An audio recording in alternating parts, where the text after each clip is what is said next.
Welcome to episode 24 of Inside Politicz, for teens by teens, where I explore the politics and issues impacting our generation.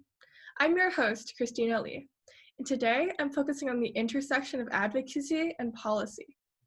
For this, I've invited Claire Gastañaga, Executive Director of ACLU of Virginia. Claire, how are you doing today? I'm doing just great. Thanks for inviting me to participate on this important podcast. I think you're doing a great job. Thank you so much. Thank you for joining me here.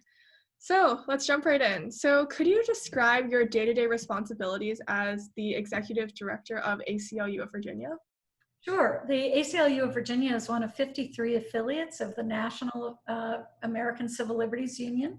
And as the affiliate's executive director, I oversee our work statewide in Virginia. And it includes we're guardians of the Constitution across all of the Bill of Rights and the Equal Protection Clause and all of the parts of the Constitution that most everybody learns something about in their civics classes. But our 6 priority areas of emphasis, and we've got a staff of 20 people working on these things in what we call integrated advocacy, which includes advocacy in the courts and in the legislature and before the public. We're working on voting rights, we're working on equality, making sure everyone in Virginia is equal and has equal rights. We're working on the First Amendment and religious freedom. We're working on criminal law reform with a special emphasis on racial justice in the system, of which there's unfortunately currently little. We're also working on gender justice and making sure that we eliminate sex discrimination in Virginia. And finally, we're working on privacy and technology. There is no potentially greater existential threat to our freedoms than government overreach in terms of use of mass surveillance, facial recognition, all of that new tech that can invade our lives and our privacy. Understood. So how does your work interact with policy and politics? Well, our goal is to make policy change, and we use different strategies and tactics to accomplish that. Sometimes we go to court, sometimes we go to the legislature and seek changes in the law, and sometimes we have to start by helping people know their rights and helping educate the public about the issues at hand. I can give you a good example of that. We're seeking to change the conversation about voting from one in which some people can lose their ability to vote and maybe government will give it back to you, to one that recognizes that everyone in Virginia, and we believe ultimately across the nation, once they turn 18 should have a right to vote that government can never take away from them. We think, voting is the essential currency of democracy. And so the first thing we have to do is educate people that voting is a right, not a privilege. It should belong to you. It's like currency in your pocket, and you should be able to decide when to spend it. And government shouldn't be able to, take it from you, even if you are convicted of a crime. We think everybody should maintain their rights as a citizen, regardless of where they are and what their status is. Understood. So do you think that in today's political climate, our rights are more under attack, or compared to in previous decades or something? I don't know. What do you think? Well, I think, life is ever evolving. And so, at different times there have been different threats. But the practical reality is that we're now confronting a point in our political history when folks are recognizing that our country is becoming a much more diverse country with many more people beyond people who look like me.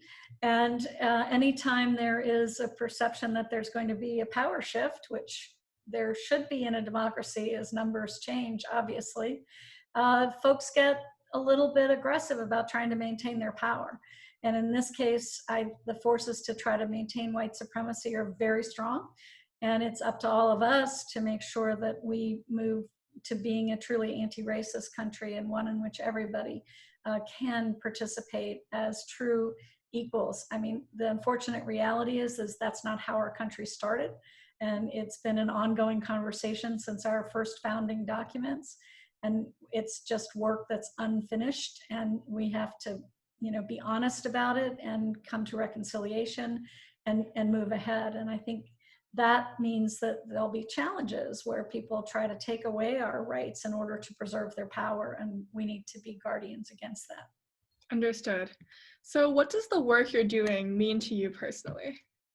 Well, I mean, for me personally, it is a work that is inspired in part by my own life experience. I am the oldest of 6 children. My husband is Puerto Rican. My brother Kevin is married to a Hawaiian woman. That means the 3rd generation Claire Guthrie, which was my maiden name, is mixed race, half Chinese, half Caucasian. And when I look at the future and I have a brother who's an autistic savant, so I look at the future and see my family as a 21st century American family. And I want, everyone's family to be able to be one in which every child grows up to be able to attain their greatest dreams and aspirations, regardless of who they are or who they love or what their economic circumstances are at the outset. Obviously, we have so much to do to bring economic and racial justice to this country, and the ACLU is an important part of that work and an ally with people who are directly impacted by the inequities that we're trying to address. Understood. So where do you see Generation Z's role in this fight? Well, I mean, in some respects, I'm really encouraged when I look at in my family, that's my nieces and nephews. And when I look out at Gen Z and I see the political energy, frankly, that's out there, I am excited about folks, making sure they register to vote as soon as they possibly can. Becoming active and committed and educated voters, because, as former Congressman John Lewis said, voting is the number one, power that every person possesses in order to be able to make change. And I think Generation Z needs to lead. And I think my generation, the baby boomers, need to get out of the way. So I'm excited about the future. I see so much good in terms of the Parkland teens who stepped up, while in high school to begin a true movement to bring us real, meaningful gun reform.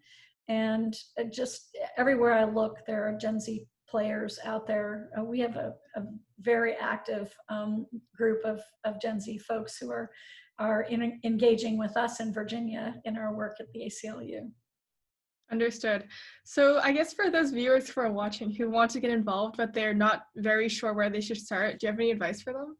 Oh, well, we would love to welcome them to the ACLU of Virginia family, which, if you go to acluva.org, you can learn about policy change and what we're trying to accomplish. You can read about the cases we have ongoing in the courts. We're suing the Richmond City Police over violence directed toward George Floyd protesters.